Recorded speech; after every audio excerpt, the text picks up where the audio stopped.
Welcome to another episode of The Inquisitive Analyst. I'm your host, Marcus Utikang. It's the show where we chat with business analysts and project managers about their challenges and triumphs, their ideas, and their contribution to their field. It's inspiring, it's upbeat, it's exciting, but most of all, it's inquisitive. My guest today is a well-known project management speaker, author, blogger, education director, and entrepreneur. He was founder of ProjectTimes.com. He is the founder of ProjectBytes.com. He's also president of Solutions Network Incorporated. Please help me welcome to today's show, David Barrett. Welcome, David. You, Marcus. Great to be here. Yeah, well, it's great to have you from all the way up in Collingwood, north of Toronto. Yep. All right, so Dave, for many years, you've been in the business of educating and inspiring project managers and helping to promote project management content providers and their brands. So let's begin by asking you, how did you get started as an entrepreneur in project management, and what inspired you to help promote project management content providers? That's a great question. It does take me back almost 30 years. I was working for the short story, and I'll try to make it short, is I was working for a company called Symantec Corporation, and Symantec is still in existence today, and they're big in the utility world. They owned all the Norton products. Now they're into a whole bunch of other cool stuff. They had a product when I joined them called Timeline, and we are in the DOS world. There's no Windows yet. Bill Gates is an unknown. And it was the leader in the industry, which really kind of intrigued me. It was a project management scheduling tool, all in DOS. And it owned the market. It basically owned 80% of the desktop project management scheduling market. So that was that was really interesting. Eventually, my time with Symantec ended. I think I was there for 6, 7, or 8 years. And as I came out, we also owned a product called ACT, interestingly, a contact manager. So it came out, I had to make a decision. Did I want to go back to a corporate? And I was a sales guy, marketing guy. Or did I want to go out on my own? And I chose the latter. Now, if I'm going to be on my own, I had two really cool ideas. One was I could be a consultant and help people on the contact management side through ACT and other stuff, or I could go the project management side. And Marcus, I had a quick look, and the project management business was very, very young. It was also, in my mind, about to explode because technology was now becoming a very serious endeavor of organizations and, of course, technology companies. It was booming, and especially at the desktop level. And I knew, and it was failing. Every project out there was falling behind, was off budget, was a disaster when it was delivered. And the answer really was project management, and they hadn't figured it out yet. So I said, you know what, I'm going to be a broker. And I still got the 1995, 96, 97 letterhead that says I'm a broker of project management solutions. I'm going to help people and organizations and technology and methodologies find each other. And that was the easy line. The hard part was there were just so many gaps. And so I started a conference, Project World Canada, Project World. I started a magazine called Project Times. And then I started a training program because there was nothing in Canada that could provide in-depth, detailed project management training. There were 3-day courses, and that was it. So I developed an 18-day master's certificate in project management. So what I kept doing was, as the entrepreneur in me, I kept filling those holes. And they were crazy times. The growth was amazing. The products did really, really well. And in fact, I'm still involved. The master's certificate was with Schulich School of Business. We expanded across the country to 8 universities, and we're still there now. And I'm still going crazy there, and sold the conference business, sold Project Times, but now onto other things. But yeah, it was kind of right place at the right time. Project management was booming, technical, the telecommunications side, Rogers Bell, that kind of stuff. They were just going nuts, and they needed good project managers. They needed them fast. I needed to build them quickly. I needed to bring them together in a conference. I needed to give them something to read. I needed to give them a way to get the PDUs, which were already in existence by then. And yeah, it was fun times. Wow, incredible.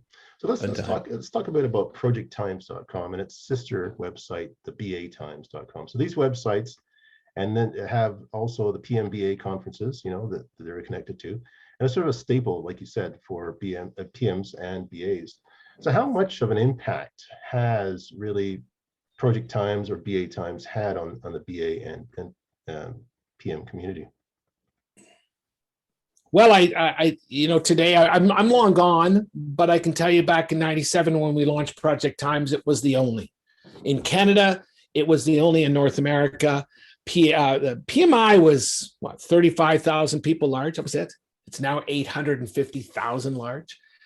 It was a very small community, and they were totally disconnected. The very first Project World event I held, Marriott Hotel, 1997, people just walked around. There were 250 people.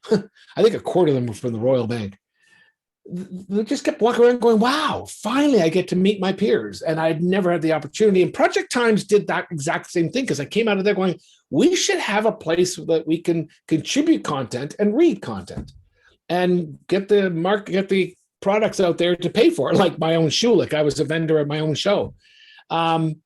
So I think it had a very important effect at the beginning to help us meet, help us commune together.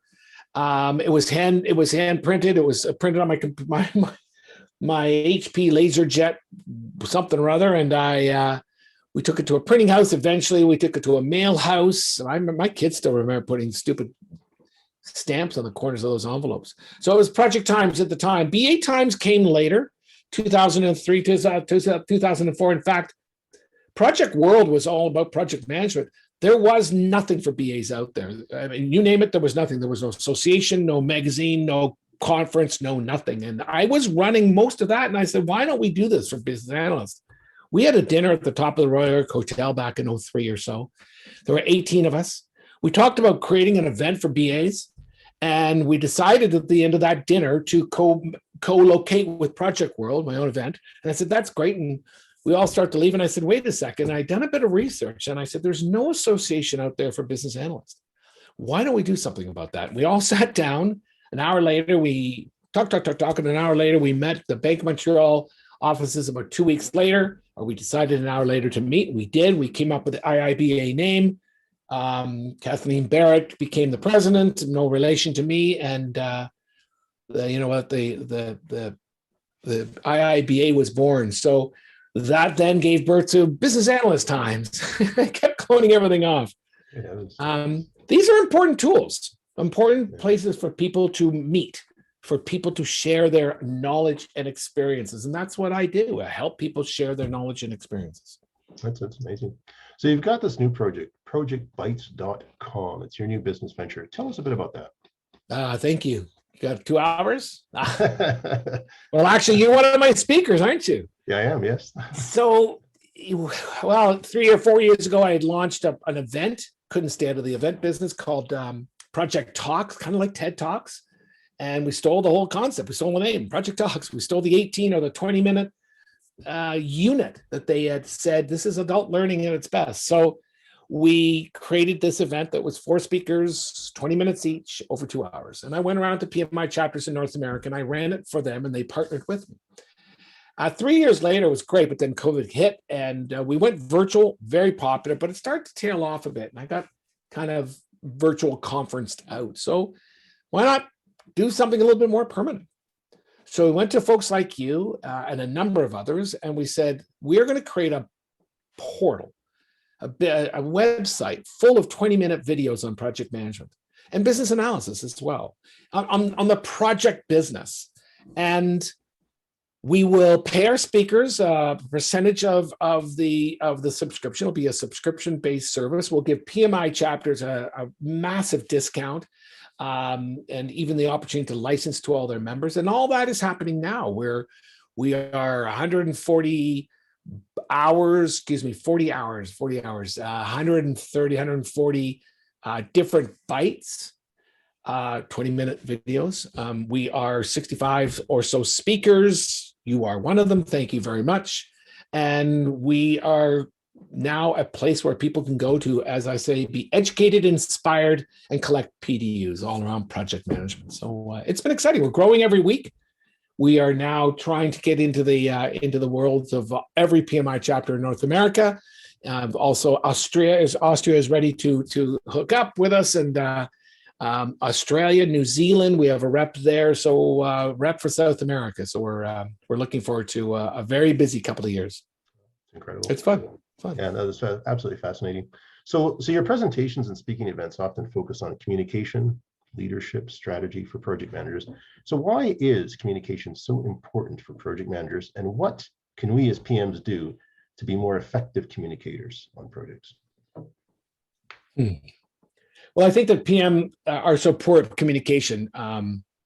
I think that, first of all, I think that the communication side is so important because project management is all about flowing information from one place to another. And that's communicating, whether it comes from here, whether it's a visual on there, or it's a report, or it's an email, or a discussion, or me learning and listening. It's all about moving information from A to B, or A to F, or A to G. And we don't spend enough time teaching this skill. We teach the science of communicating in that PMBOK focus first few years as project managers, but we don't give it enough time. We teach the science in that you should have a communications plan, you should have a stakeholder analysis. That's all cool stuff, but we don't do a very good job on the art of communicating, I believe. And I will also say, Marcus, that in my travels, we take the lessons about the communication, stakeholder analysis, and all that. We just don't use it. We don't do it.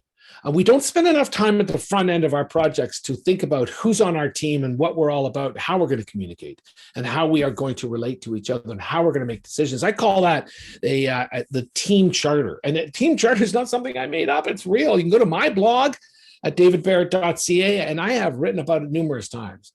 Every project should start with a project charter, of course, but a team charter. Let's go away and just talk about us as a team. Forget budget, forget risk, forget all the other junk. And we just don't do it well. We don't give it at the front end enough time and enough focus to put the most important tool in place, the communications piece. Yeah, so it's critical. We get it wrong. PMI, others have said it's the cause of massive amounts of failure in our world in project management because we don't communicate well. To PMI, to listeners, to project managers anywhere, I say, get it right.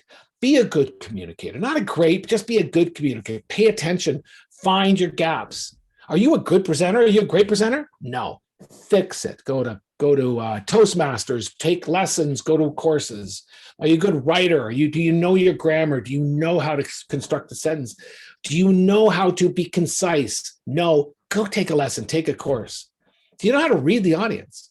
Do you know how to understand who's who in the zoo and who's going to get this information? That's one of our biggest problems, Marcus. We don't, we look at the audience and we go, oh, here, and we open the fire hose. Rather than say, this group needs something that's very different from that group, that's very different from that group. Thus, why am I speaking the same thing to all of you or being very careful about how I say it? So all this says, find your gaps, take some lessons, take a course, join a community, read, follow, whatever it takes to be a better communicator, because that's where we are all falling down. Yeah, I think you're spot on. So on the topic, Dave, on the topic of leadership, what makes a good leader? Someone said, what, I one of my blogs, many of my blogs are on leadership, what makes a great leader, and someone said, David, it's all about, it's got nothing to do with title, you earn your leadership. But a great leader is someone who looks behind and people are following him or her and saying, where to now? And that's a great leader. The core of leadership is that people want to follow you, that people respect you, that you've earned the right. The core to leadership has nothing to do with the title. And some of the worst leaders have got titles like VP of, or Senior Director of, or C-suite of. Great leaders earn the right to be leaders because people want to follow them. I say to project managers, I say to project leaders, I say to any leader, be the kind of person people want to be with you, who want to be with you. Be the kind of leader that people go, yes, we got her. That's awesome because she's great. I think great leaders I can go on and on and on, but I think take an interest in their people. Take an interest in the growth of their people. Great leaders build great leaders, title of one of my blogs. Great leaders build great leaders, and they take pride in it. And when those people in their team leave and they go to another department, they go, yes. And when those people go to a competitor, they even say, yes, because I grew someone that is really good and good enough that my competitors wanted her. And you know what? That's great leadership because it's just, come on, it's just business. This is a person's life and their livelihood and their success. Take pride in it, regardless of where they go. Great leaders earn it. Great leaders love their people. Great leaders take pride in growing great leaders. And those are some of the, in a nutshell, those are those sort of key themes of mine, Marcus. Yeah, I think I'm part of Toastmasters, and their prevailing theme is communication and leadership. That's what they focus on. It's good. Yeah. Good. So where should PMs, where should project managers best focus their leadership qualities? Well, those are the three I just said. I mean, be a great leader. Learn how to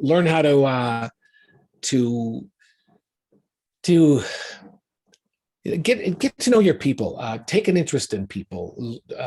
Take an interest in their progress. Great leaders. It's not just about the widget. In fact, great leaders shouldn't be about the widget. They should be about the broader picture. Great leaders know how to think strategically. They know how to think that 1, 3, and 5 years out, without fear of the rest of the world falling apart.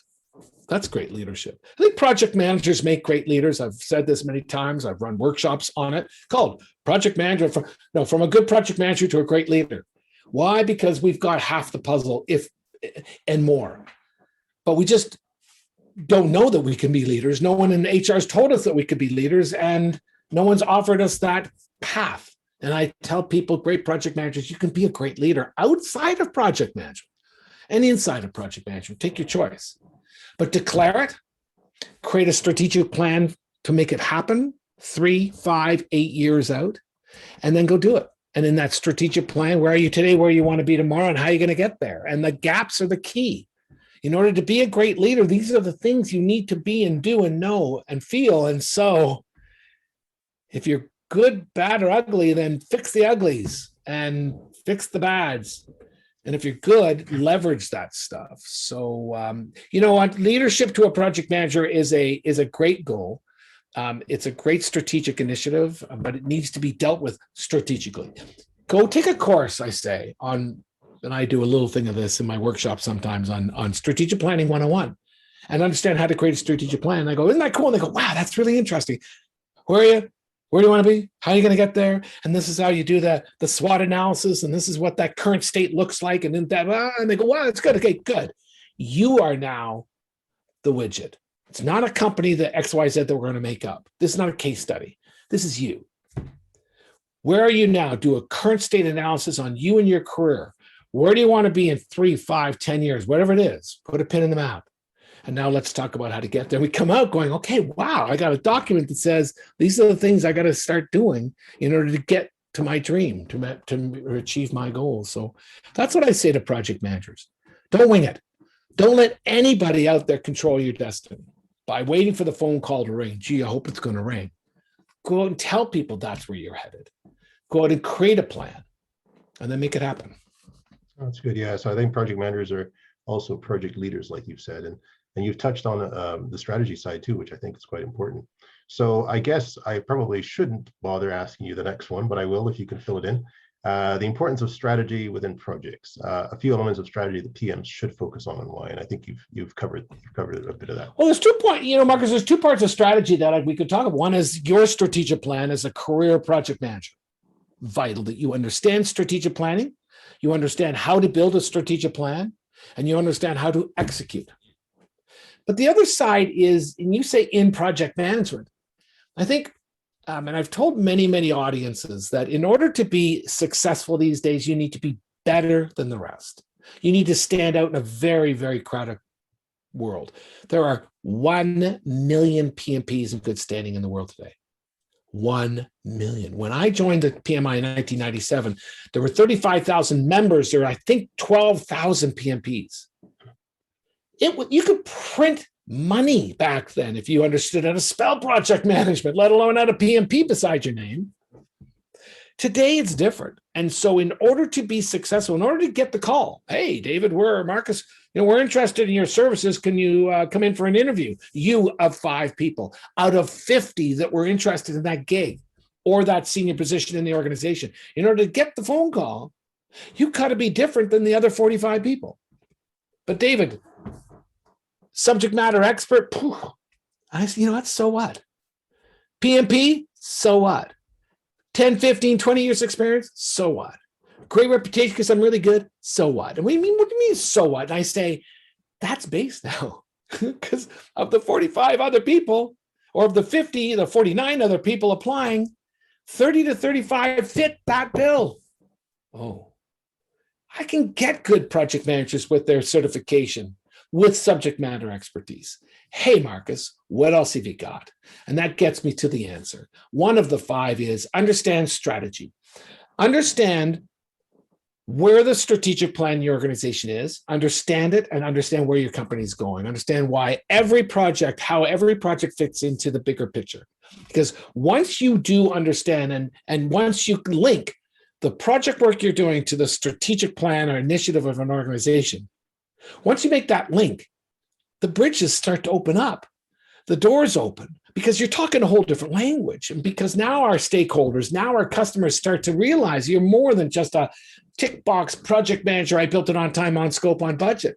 Here, he or she now have a kind of more concerned about the end result, whether it's going to sell or fill or move through the supply chain or get through the Suez Canal. It's a whole different language. And not only that, but as a project leader, I now realize that you understand the why because of strategic plan, because you know why we're doing this. You've got the link. You can incent your people. You can create a project culture around you, the leader, that's fun, that's interesting, that's driven, that's got a goal. It's a whole different ballgame. Strategy is important. Strategic thinking. Yeah, strategy. It's always a pleasure listening to you. I've listened to many of your videos online, but it's even a better pleasure listening to you. Well, I could like to say face to face, but online face to face, I guess. Yeah, whatever we can do these days. Whatever we can do. So, if anyone in the audience wants to get in touch with you, how can they do so? DavidBarrett.ca. There I am. DavidBarrett.ca. My blog's there. You can follow me. I publish every Wednesday at 2 p.m. and I have for 7 years. It's fun. This evening, I'm doing a webinar on how to write a book. Is it time to write your book? I think you got an invitation to it. Yeah. I don't know if you're coming, but no, I don't see that. But you know what? One of the parts of the puzzle is write, and then maybe you've got a book. So I write a lot. So read me. Half of it's garbage, but the other half, some people say, is interesting. Not really a big speaker anymore because I don't want to travel. But I do virtual sessions for the chapters that are now buying into Project Bites.